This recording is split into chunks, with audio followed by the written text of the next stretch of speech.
2025 in the year of our Lord. How y'all doing? It's OThaGreat. I am back from my break last week. Montega Rebel had the cast of Worth the Wait.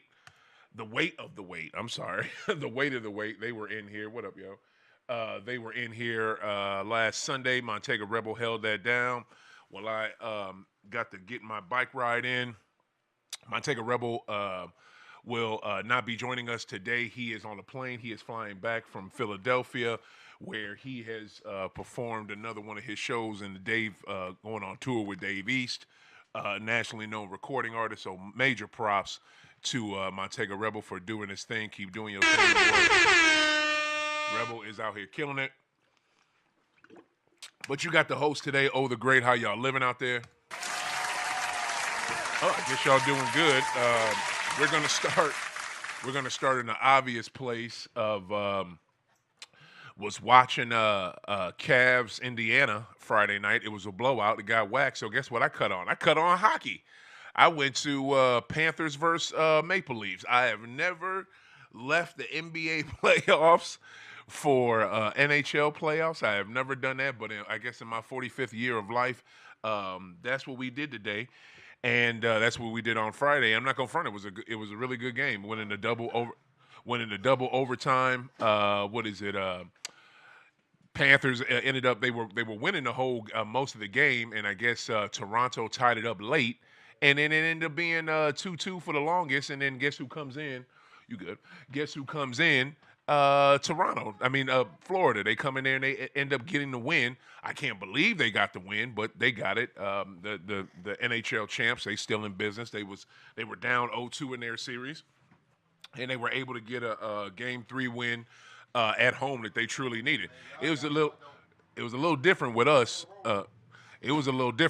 We were y'all know about the Boston Celtics, boy. We put ourselves in an 0-2 hole.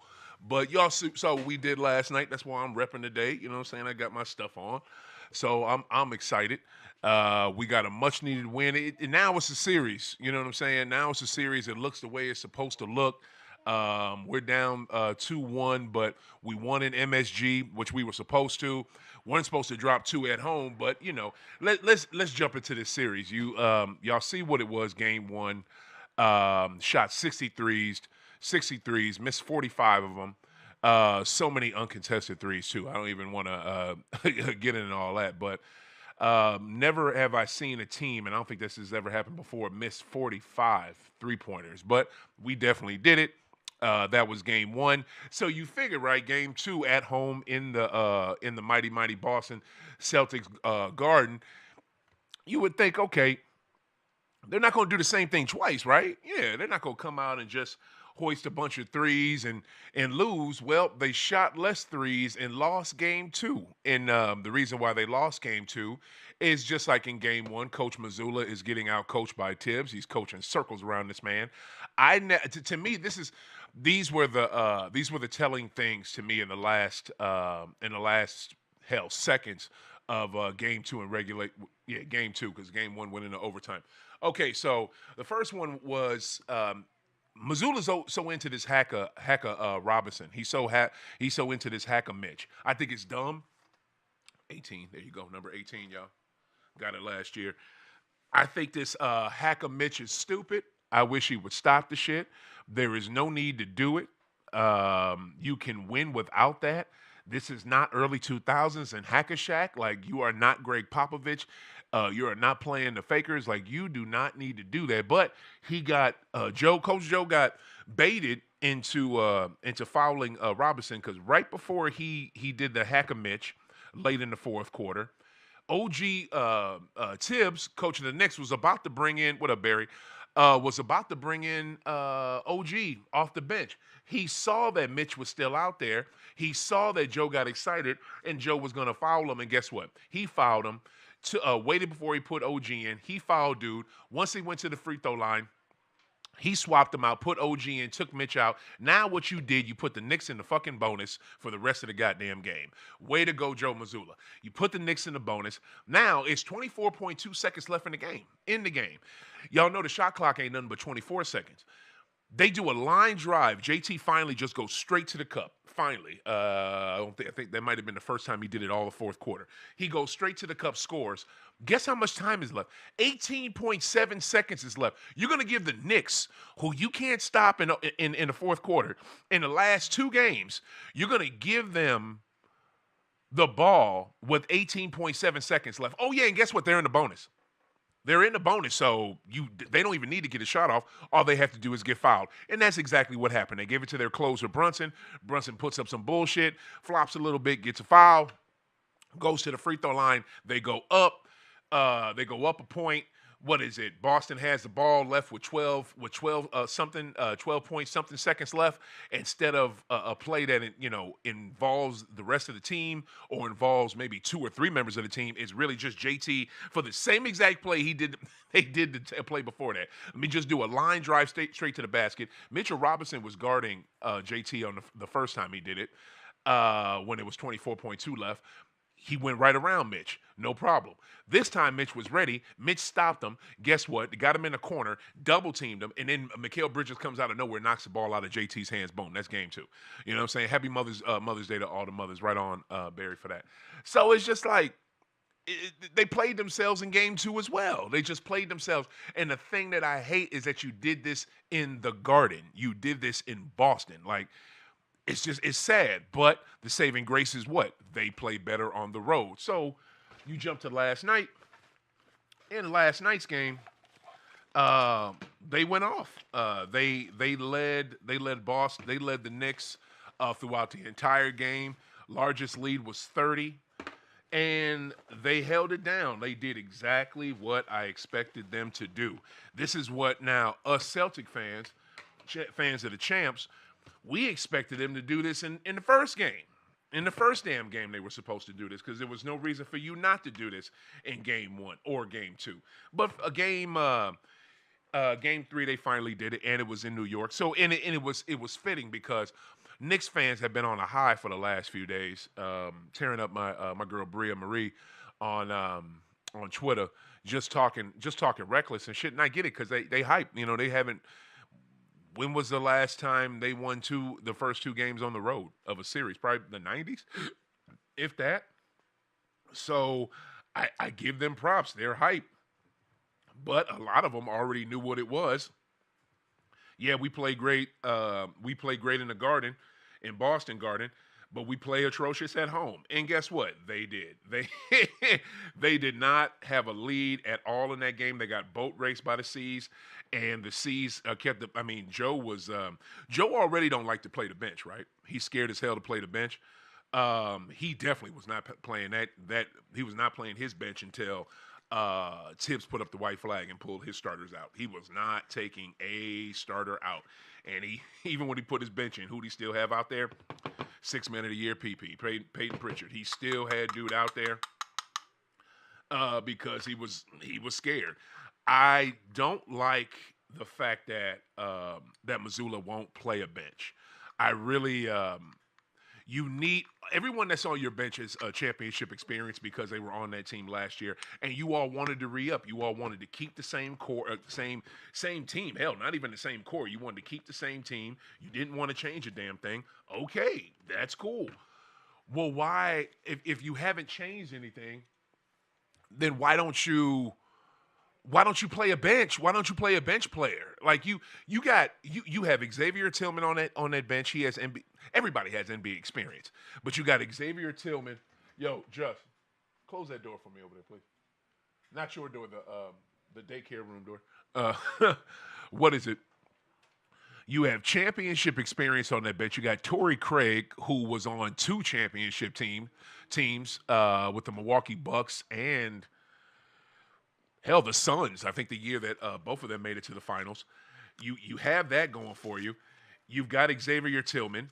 He was with the Grizzlies. He's a veteran. Why not play him? It's just the thing that I hate about this is that you have and Tibbs is guilty of it too. So but I'm still worried about it because I'm not going to go off of what Tibbs does because Tibbs stigma as an NBA coach is run his starters into the ground. He's been doing it since he was a coach of the Bulls. Like, that's all he does. He just runs them straight into the fucking ground. So I want us to be different. No, you don't have to play the same damn six dudes over and over again. You're only pulling two people off the damn bench now. You know, since Sam Hauser's hurt, only person you're bringing off the bench is PP, six man of the year, and Luke Cornett. Like, play some of your bench so when guys get hurt or guys are tired or something ain't going, they know what the hell to do. I remember, what is it, 1992 NBA Finals against the Blazers. For some reason, Goat did not have it. He did not have it in that game, and he knew it. And Phil Jackson knew the shit. You know what he did? He put Scott Hansen in. He put what is it? Was it Cliff Levingston in? He put Stacey King in. He let the bench dudes do their thing, and Goat's on the sidelines cheering his ass off like them, like the bench players. That's what this is about. This is a 15-man roster. This isn't a fucking 6-man roster, a 5-man roster. This ain't no. You have a bench for a reason. People get tired. They need a blow. Like, put them on the bench so they can get a fucking blow. Like, that's the shit that Joe does that disgusts me. I don't understand it. It's not going to help us. Now, we can beat this Knicks team because this Knicks team is not that good as they've shown in the first 3 games. Hell, the first 2, all 3 games they've got down by 20. Every game they've got down by 20 over and over and over again. It's amazing. So this team is not that good. They ain't been that good all season. Another thing about this Knicks team, right? They just were put together. Your main starters on this team, Karl Anthony Towns, a.k.a. Cat, and Mikal Bridges, just got there this offseason. Just got there. They barely made training camp. You know what I'm saying? Especially Cat. So I don't know. This Knicks team is better than what they were earlier in the season. That's a given. We already know that. I'm happy for that. Now I don't have to hear the bullshit. Oh, the Celtics ain't playing nobody. No. We're playing a Knicks team that's not fucking around right now. We're playing a C's team, a Knicks team that is not fucking around. They're trying to get this win, and I ain't mad at their ass. So get it. But long as the champs play their game and they play better, we'll be fine. Like, that's the thing. That's the thing I'm not worried about. Long as we play our game, we'll be fine. And I think the 3 conversation has definitely got into the Jays' head because Tatum in game 2, he looked hesitant to shoot the 3. He shot it, but he still looked hesitant. JB looked hesitant as well. And I gotta say this too, right? This was after game 2. After game 2, what I really didn't like, what I thought was messed up. Yo, let me do my show. I don't. What is it? The thing that I didn't like after game 2, right? When we lost, and you do your press conferences and stuff. You know what I'm saying? You got to do your press conference. You got to talk to the media when you do good, and especially when you do bad. And the thing that I didn't like about the press conference after game 2 is that JB played bad. Both the Jays played bad. You know what I'm saying? They played horrible. And that was expected. But the thing that Tatum did that I really didn't like, and I thought this was weak and kind of pathetic and selfish and self-centered on his part. He didn't address the media. He left Jaylen Brown, JB, to do that himself. Why? You're the star of the team. You're in all the commercials. I know it's a kind of a back and forth thing, like who's the best player on that team, JB or JT. But it's when you got it going, it's you. It's you, JT. You know what I'm saying? You represent this. This is the thing I love about this dude, right? When he plays good and when he plays bad, he reps his city and he actually gives back more than any other NBA player that I know that comes out of St. Louis. And there's been a bunch. And I'm not. Heidi White is giving back a lot. Larry Hughes, he gives back when you pay him. What else? He gives back sometimes. But we have Bradley Beal who doesn't do a fucking thing. It's sad. But you have someone like Tatum who always gives back regardless of what it is. My son went to this man's basketball camp in 2019 before COVID. For free. because he had a free basketball camp for us in the city. So I really respect this dude. But for you to leave your running mate, your Pippen, your teammate, to leave him out in the weeds to answer those questions by himself, that's not cool, JT. You don't do shit like that.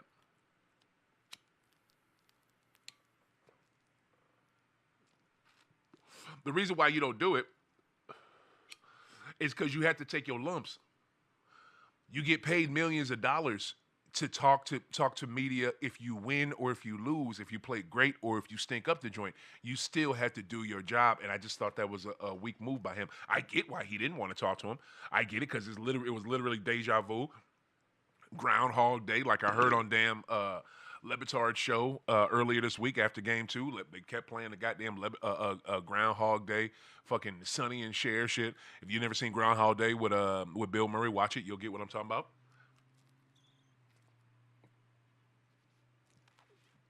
It was the same thing. It was the same thing over and over again. So I just thought that was weak on his point, on his part. Jay, you got to talk to the media. You got to do your show.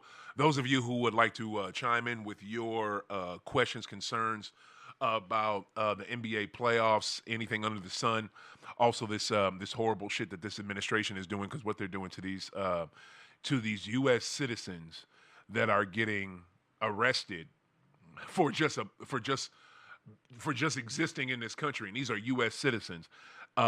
It's horrible. I hate Dump. I think he is beyond the worst president ever. There's going to be a special place in hell for that man. And I saw earlier today on Twitter, I don't know how true this is because there's a lot of fake news out there too, but the shit that's happening with these people being deported, that's real. You know that's real. And these are American citizens, some that are being deported. And they're making up, these MS-13 gang members. It's not no MS-13. Like making up fucking tattoos on people's hands and trying to say that they're gang tattoos. They're not. They're fucking not. But those of you that would like to call in, 515-599-1687.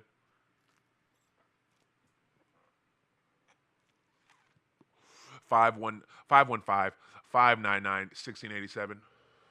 I'll say it again for the folks in the back, for those of you that like to call in. Barry, I know you want to call in.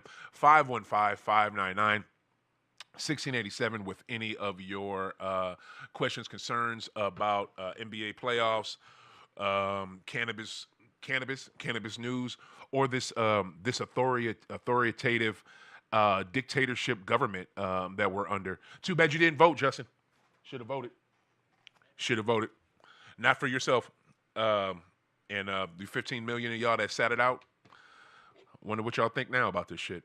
So that was my thing with the Celtics. In Game 3, they controlled it throughout. Jason only had I want to say like 23 points, but his shot selection was excellent. He didn't force anything. He passed like usual, got his boards. He did what he had to do. That's why we won the championship last year. He may not have gone off in all those games, but in the Eastern Conference Finals, in the NBA Finals, he did what he was supposed to do. He didn't force it. He didn't go too hard. He didn't do too much. He did what he was supposed to do. So I give that man props for that. I was just proud of the all-around game of the seas. I like Horford's effort. Horford hit his little corner three like he usually does, but also too, he went to the paint. Al went to the paint, y'all. Oh my goodness. Al actually went to the paint. When you got Brunson on you, when you got a smaller defender on you, you actually went to the paint. Al Horford, I'm so proud of you.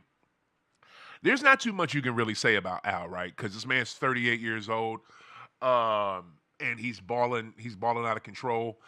His sister is beautiful, Anna Horford, and she's a political fireball on Twitter, and I agree with a lot of what she says.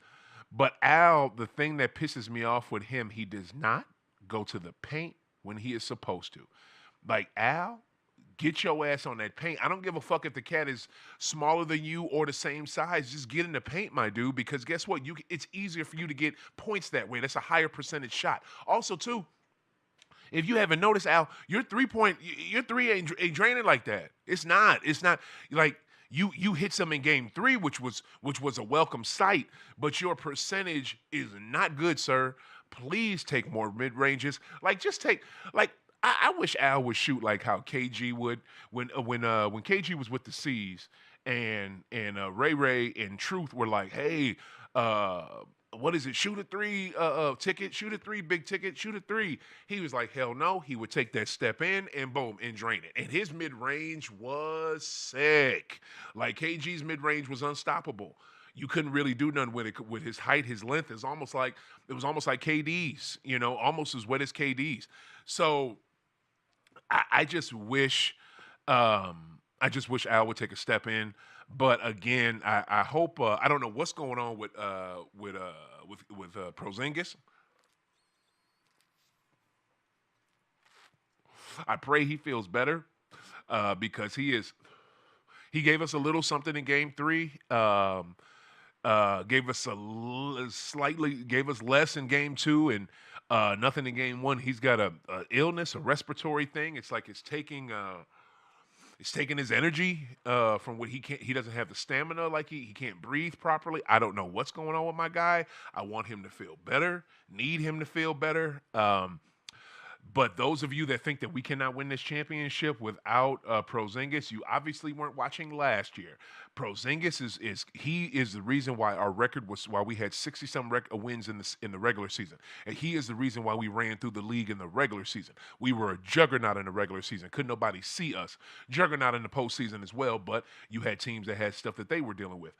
We barely used him in the playoffs and in the finals and still won. So those of you that think that we need him to win, I disagree with that. But we're gonna need him. We definitely could use him in this series, and we definitely could use him in this postseason because we're gonna need it. What up, Joe? How you living? Joe's in the house. So I want to see him, and I want to see Hauser back. I guess he has a ankle he's dealing with. So. Uh,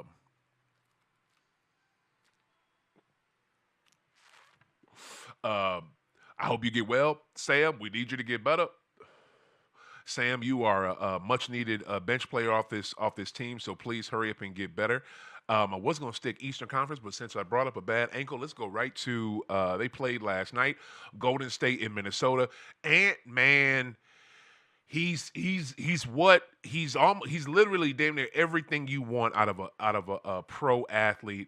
It is Anthony freaking Edwards. This dude is the shit. Like he fucks his ankle up in game two of the series. It looks like he's done. Goes to, and I think it was in the second quarter. He came out. Yeah, he came out at in the third. Yep, he hurt himself in the second quarter. Came out after halftime and was himself explosive all over again. Like Ant-Man is everything you want him to be. I thought for sure the Dubs would get, because I already said it. I called it earlier this week. Dubs are done. It's a wrap for them. They probably could go seven or win if Steph was playing. If Steph was playing, they would just go seven and lose. But it's Steph Curry, so they probably could win that. They are doing nothing without Steph, and I thought for sure they would get game one last night. Game three last night against Minnesota. First game back in San Fran, and it was nip and tuck throughout. They had a little lead. They got like a 4-point lead, 5-point lead. I think maybe the largest they might have had was a 6-point lead. And then, Ant-Man did his thing in the fourth. Like, that dude he is like, I said this on Beetle and Decker earlier this week. And it's the truth. Nobody gives me a basketball boner more than Kawhi Leonard when he's out there playing healthy, Jason Tatum, Jaylen Brown, the Jays, and Ant-Man. Like, the basketball boner is just, it gets so big and hard. It's a wreck. Like he is the shit. The way he goes through defenders, the way he reminds me of who. Y'all, like, come on, man. He plays like that beautiful dark-skinned brother that wore red and black back in the 80s, man. He played like dude. He played like that dude who ran the entire decade of the 90s. He plays like him. You know, I mean, shit, they would have won the championship in '90 if they didn't have to get them little funky championships to the Pistons, and they got all the calls. You know what I'm saying? But that's an argument for another day. I'll say that for the all season. But it's just like, man, he plays like dude. He looks like dude. He has elevation like dude. His jumper is sick. Like, what else do y'all want? Like this, he fuck. Tatum called himself him the other day, right, in the press conference, and he is on certain days. But Ant-Man is him. Ant-Man is for real him. Like, he is that dude. He is him. The way I can't, I can't do nothing but root for this cat. The only time I will root against him is if he is playing the mighty, mighty Boston Celtics, my squad. That's the only time. I am so impressed with him. He put up 36 points last night. I mean, he did what he was supposed to damn do. I'm proud of him. I just I really don't know what else to say. Mike Conley finally got on board. He hit some threes like he's supposed to. Julius Randle is turning into that player that they expected him to be. They He's turning into that.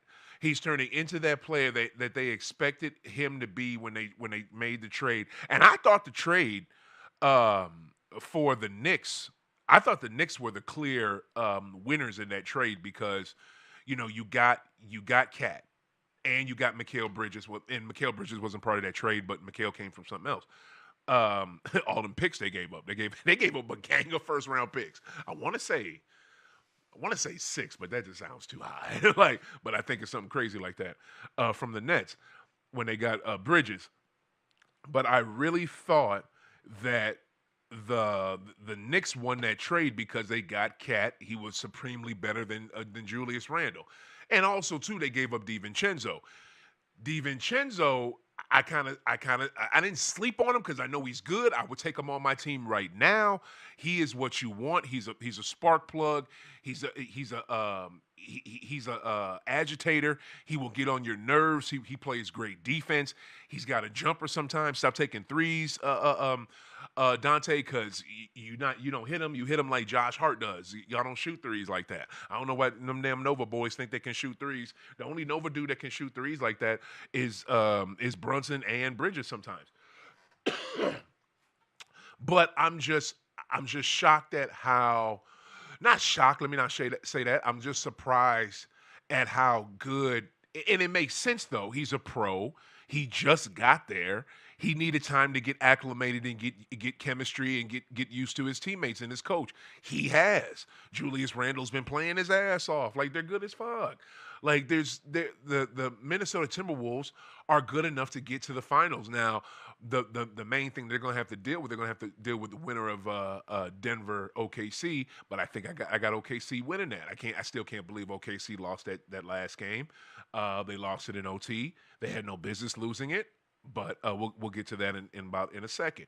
But to me, man, that Minnesota team, and you got a coach in Chris Finley. Chris Finch. I'm sorry, Chris Finch. I'm tripping. You got a coach in Chris Finch. I don't want to. I'm sick of saying when shit was right and shit was good, old school. I'm sick of saying that. You know what I mean? Like, I'm really sick of using that phrase in front of what what I'm gonna say. Oh, he's an old school player, which means he rebounds. He plays great defense. He can score in the paint. It's like I have to say that now. I'm really sick of saying it because it's almost like a detriment. But Chris Finch is that old school coach. He is that old school coach that will tell his players in their face, in the locker room, and and in the press conference. And that's the thing. Like, a lot of these coaches nowadays will sugarcoat shit in the press conference because they know it'll piss their player off, and they may lose their player. Chris Finch doesn't give a shit. He'll call out Ant-Man. He'll call out Randall. He'll call out Gobert in the middle of the press conference if the question is asked to him, and he does not give a shit about the repercussions. I like that. That's old school, and I didn't think this dude could coach worth a fuck. I really didn't. I just thought, this white privilege got him that job. He just knows somebody that knows somebody, and boom. But no, like this man he coached overseas. He coached in the G League. Like he has went through the trenches. He has coached through that shit. And you got Rudy Gobert in the paint scoring points. Like Rudy Gobert is putting it down in the paint. You don't see that from him like that. Like, yeah, you saw it when I love it. Shout out to Lil Pete. Shout out to the Fakers. You saw that in the last game. Another reason why Ant-Man didn't have to do nothing. Because Rudy looked like a baby Wilt and baby Shaq out there against the Fakers in Game 5 of that series. You know what I'm saying? So, and the only reason he looked like that with them is because they don't have a big. They don't have anybody. They had no one to contest it. This team, and again, Golden State, they have a big, which is Looney, but they don't like to play him. You got that dude Post. I think he's ashamed of it, so he likes to say he likes to be out. That was a good one. Fuck that. That was a good one. Where's this laughing? I'm sorry. Oh, what is it? He likes to shoot. He likes to stay out there by that 3-point line. He doesn't want to get in that post. But that's Golden State's formula. Now you think Golden State would change it because they haven't won shit since 22, and they won in 20. And my team is who they beat in 22 was bullshit. We gave them that fucking series, but they didn't have any bigs back then. You think they would change that shit because you ain't won shit in 3 years? No, we just gonna keep on doing it. We just gonna keep on doing the shit. So that's it. Minnesota, do your thing. You are getting these wins where you're supposed to, and what is it? I'm so happy. I'm happy. I want to see Ant-Man survive and advance to the next round. Now to get to this OKC and Denver series, I feel like, and nobody's saying this, right? I feel like this Denver team is running on fumes. I think they're running on fumes. They're running on embers of what they had. What is it? They won. So Golden State won 3 years ago. What is it? Denver won 2 years ago. I think they're running on fumes of what they had of that championship squad because they don't hardly play anybody off their bench. Like Russell Westbrook has been their bench. I'm sorry, and Christian Braun. You know what I'm saying? So those two have been their bench. No one else really. So I don't really know. I don't think I'll be shocked, me personally, and I would bet this right now. OKC can win this series and will win this series. Why they're down 2-1 is kind of, I don't know if it's like they take their foot off the gas or whatever it is. You know what I'm saying? They dropped game one. They dropped game one, a game that they were winning throughout. Denver kind of was just hanging around. That's what good teams do. Good teams, you don't have to have the lead throughout. You don't have to have the lead throughout. You just keep hanging around, and they kept it close late. Boom, they jumped ahead. It was nothing OKC could do because the clock was an enemy of OKC. Denver knew what they were doing. Their championship tested. Boom, they won. OKC second game 2, they go off, they kill them. They do what they're supposed to do. They rep. We're the better team. They beat the shit out of them. They won by 20 plus points. It was a beatdown. But then when it's game 3, and the first 2 games were in Oklahoma City, by the way. Game 3, back in Denver, when a series is tied 1-1, majority of the time, the team who wins game 3, most of the time in all professional sports, hockey, baseball, basketball, We exclude NFL because they don't do series. The winner of game 3 wins the series. That's just how the shit is. You know what I'm saying? That's just how the shit fucking works.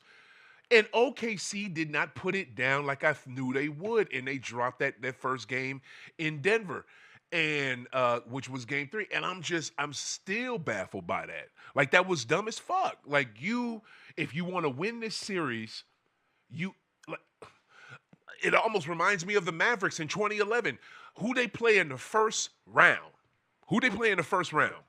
The winners of the 2010 NBA Finals, the motherfucking Fakers. Southern California Fakers. That's who the fuck they played. They played the Southern California Fakers. They played them in round 1. Andrew Bynum, Kobe, rest in peace, love you forever, brother, Fakers. That's who they played. And they beat them. Swept them, actually. And they couldn't do shit. Bynum couldn't do shit with Dirk. Dirk was busting their ass. Like, couldn't do nothing. Kobe couldn't do nothing. The Mavericks, you know, they had one of the toughest runs ever to win that chip, and they did it. You know what I'm saying? OKC, if you want to win, you have to beat the last champion in your conference, and that's this team. You have to beat this team. Like, you should have put your fucking foot down game 3 and let it be known this is our shit and we're running it. Like, you have to do it like the Mavs did it in 2011. Like, it's no question. Like, this is what the assignment is. You know, like, come on, OKC. Like, I want to see y'all beat them. I'm sick of this Joker hype. I don't understand how a team that's only 6-7 deep, and be honest with you, they two main starters, Gordon and Porter, are dealing with some. Porter walking around with a goddamn with a bandage bigger than the one Dump had on his ear and shit when he got that fake ass assassination on the man's shoulder and shit. He hooping in it. This dude is a fucking injury. He an injury playing. He an injury report on the court. And y'all not doing shit with that. Like, y'all need to be going at him. Aaron Gordon, who has been dealing with something damn near literally all season, he is crushing y'all right now. Aaron Gordon, by the way, man, fuck that. Let's go. All right, here the thing.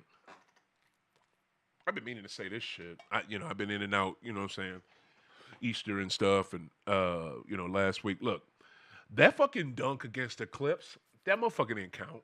His pinky was still on the ball. His pinky was still on the ball, y'all. His pinky was still on the fucking ball. No, that shit shouldn't have counted. It shouldn't have counted. I don't give a fuck. I don't give a fuck. I mean, right, exactly, Joe. You know, it's fake than a motherfucker. They set that motherfucking assassination up like a motherfucker. We already know that. But his pinky was on the ball when the light was on. Why the fuck does that count? That should not have counted. That Clippers should have won game 6. They should have won game 6, y'all. Like, they should have.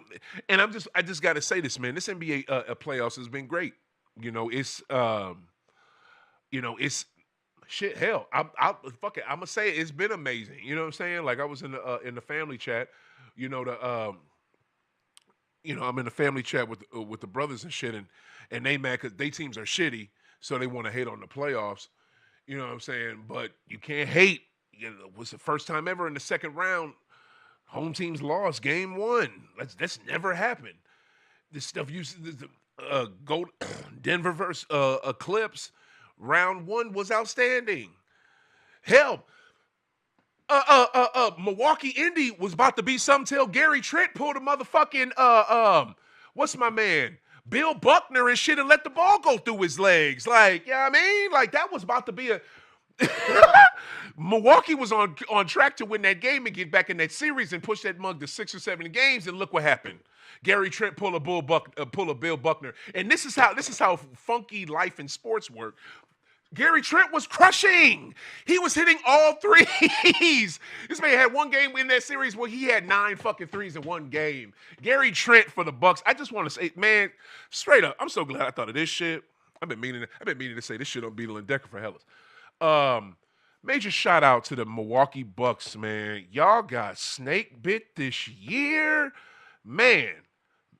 Praying for Dame. I pray Dame comes back better. That injury was no joke. That man has had it's been rough his go in Milwaukee, and he wanted to go there. He thought, and we all thought that was going to be a good destination for him since Miami didn't work. And man, this man, his tenure in Wisconsin has been rough. Like I feel for this man. I feel for him so effing much. So praying for him. Giannis, I hope you stay. I know you may want to dip. Everybody wants you to dip. They're in your business like it's theirs. Da da da da da. I hope you stay. My family's from Milwaukee. I got family up there right now. Shout out to the Heralds. Shout out to my godmother Pam. What up? I just hope you stay. You know what I'm saying? And they if you put I don't know what's up with Brook Lopez. Brook Lopez used to be able to hit that three. He stopped hitting it in that series. He could not hit it anymore. He let them down. But and Gary Trent, I love you, bruh. You were so cold blooded. I even like them little glasses you wear because I gotta wear safety glasses at my job. So like them glasses, my man hoops in look dope. I kind of want to get a pair. For you to be doing all that crushing and then have that one moment where the ball slips out your hands and y'all blow game 5 in the round 1 against Indy. Man, I felt it for dude. I've never seen nothing like that happen. I've never seen, but no, you have, and I have too. Let me not bullshit. You can go from goat to lame. You can go from you can. They used to call it hero to goat.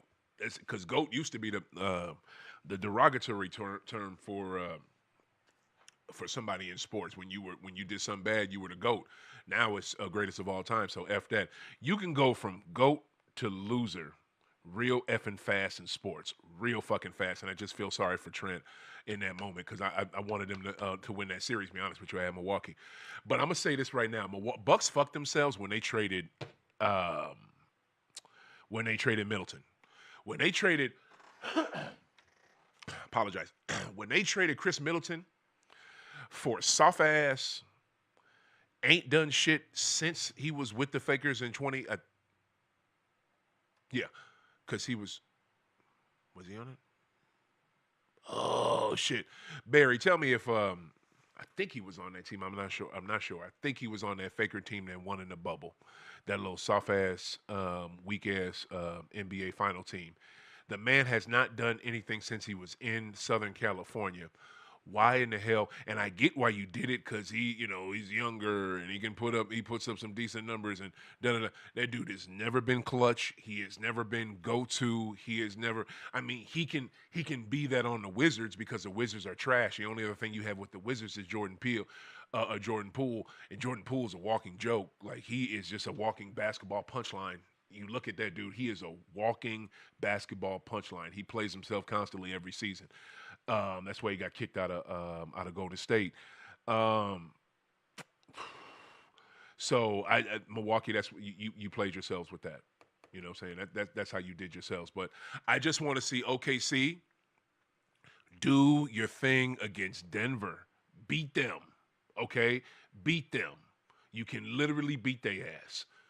So beat them. You have no there is I'm straight up like they have a bench too. They go into it. They're younger. They're faster. They can shoot. Like there is no the only reason they lose to them is if you're just legit not ready. You just not ready. You're the same old Thunder that just look good in the regular season and just aren't ready. That's what that is. That's the only reason they lose is. I don't see that. I think they sick of losing in this round or the next round. I think they're sick of that. They got the damn MVP on their team. OKC, do something. Now let's go to Cavs Indy, right? Did I expect Indy to go 2-0 on these cats?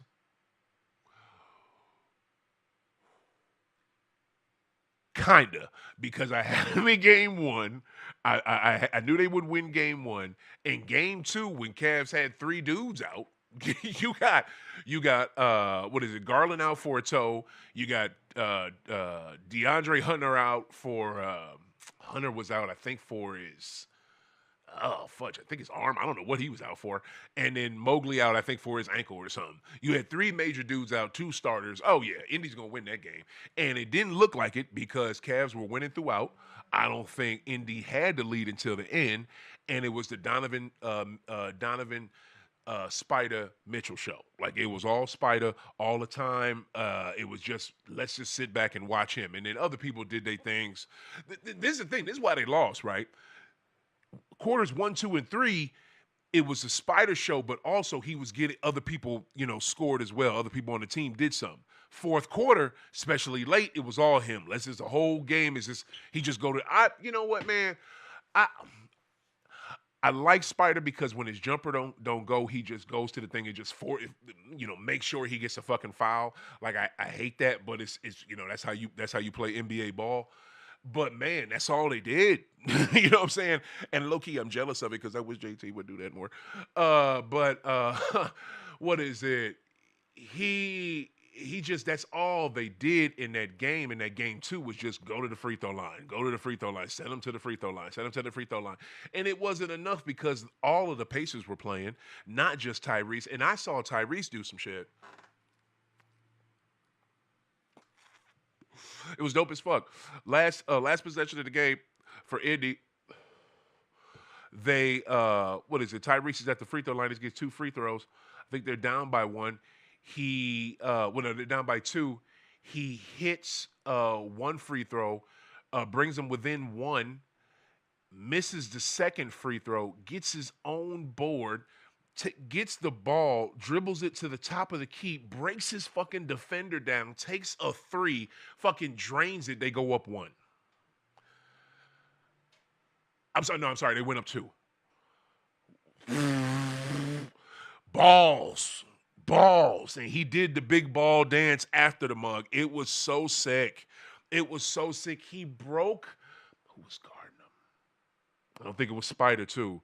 I forget who was guarding him with Cleveland, but shot the. I've never seen this ever in my life. I've been watching basketball for 40 years.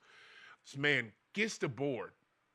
He fucking gets his own board from a free throw shot. There's already people right there to board. How does he get it? There's already literally people. There's three on one side, three on the other, on the paint, on the sides of the paint to grab this board.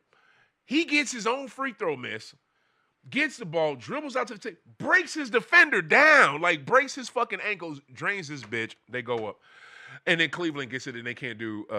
They don't even think they got a shot off. The Indies defense was so good when they got the ball back. Man, but then that was the end of game two. Game two was amazing, and then they turn around and they blow game three. Indianapolis does in the state of Indiana. I don't know why you blew that game, Tyrese. I don't know why you didn't step up. You should have been there. You should have did your thing, my dude. But you blew that game. You weren't. They kind of locked you up, and Spider went off again. And this time, all three of those players that were out, they played, and Indy couldn't do shit with it. And Cleveland played like we did last night against the Knickerbockers. They proved a point, and they blew them out. And they blew them out so much. That's why I went to go watch Panthers versus Maple Leafs. And Maple Leafs are probably mad at themselves because they should have won that game. They blew in double overtime. But I still think Indy can pull this series out because I don't think the Cavs are that good. I think Indy is better. I think they're more battle-tested. They made it to the finals against us last year, and we beat their ass. They got one little funky game, and we beat their ass. Not our fault. Tyrese got hurt. Not our fault at all. But not our fault that Cats got hurt. Guess what? Jimmy Butler shouldn't have got hurt against for Miami if he took the regular season serious. Excuse me. They probably would have won. He probably would have been able to been more healthy and played us in the first round of the playoffs. So forget you, Jimmy. Take the regular season serious. So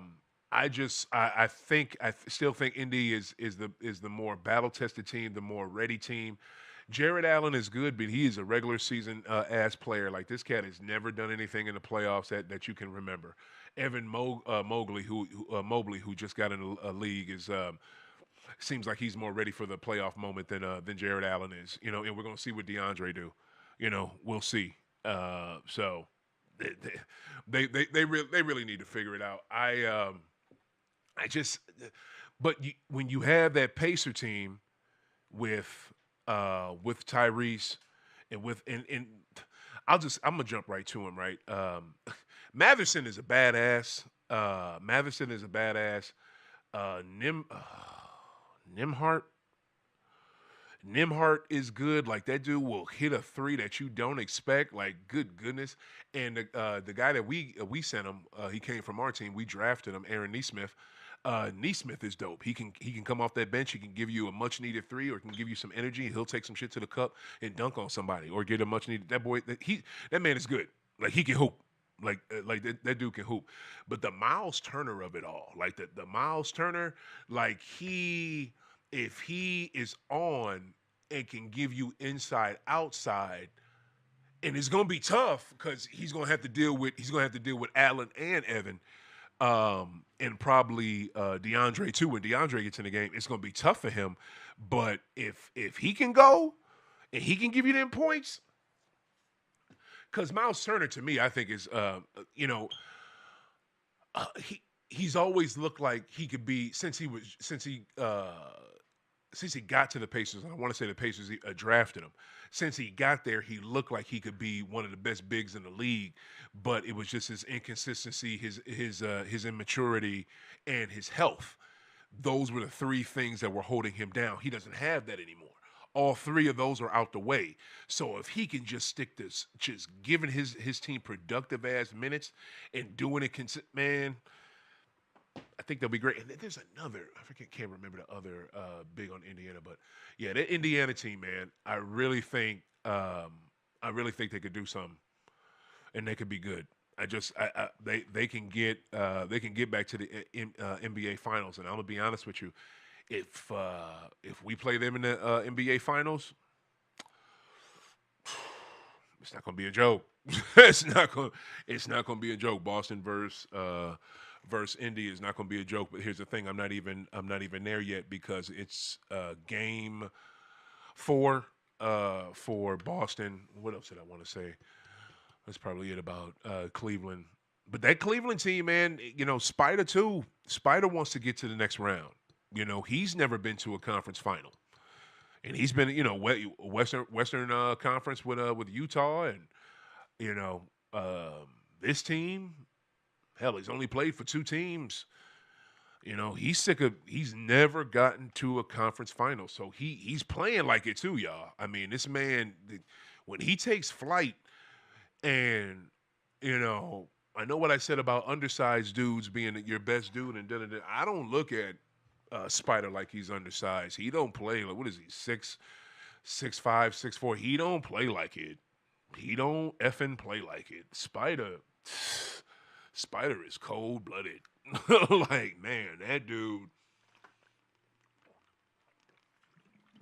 He's almost one of those dudes. He's like, when he has it going, he's like he's the best. He's one of the best players in the league. It's literally the same thing with Brown, with JT even more, with Devin Booker, with all the good players in the league. Guys playing now, Jamal Murray.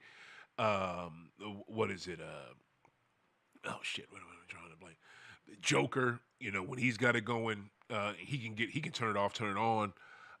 When these guys, oh my god, SGA, when these guys have it going, the only thing that can really stop them is them. You have to not let them get the ball. You have to play prevent defense. You have to isolate them. You have to crowd them. Or if not, if you just try to play the slight little bit of one-on-one, that's your ass. You better play zone, or you better do what the fuck I just had said. Because if not, they're going to kill you. Like this, I went to the sports book the other day trying to do something on the last OKC Denver game. Guess what the over under was for SGA? The, the over under for most dudes is like 20 some points. It's usually 20 some. It was 30. It started at 30 for SGA. Started. So what's he gonna do? More or less, like, you know what I'm saying? Like, I mean, that's how. But these guys, man, these certain offensive juggernauts, and that's what Mitchell is. So, and he's got a good team around him. Like they do have. I mean, man, Max Strus, man, that cat can shoot. You know what I'm saying? He can shoot. Ty Jerome, you leave him open, he'll bust. I mean, what is it? He got bigs that can shoot. Evan can shoot.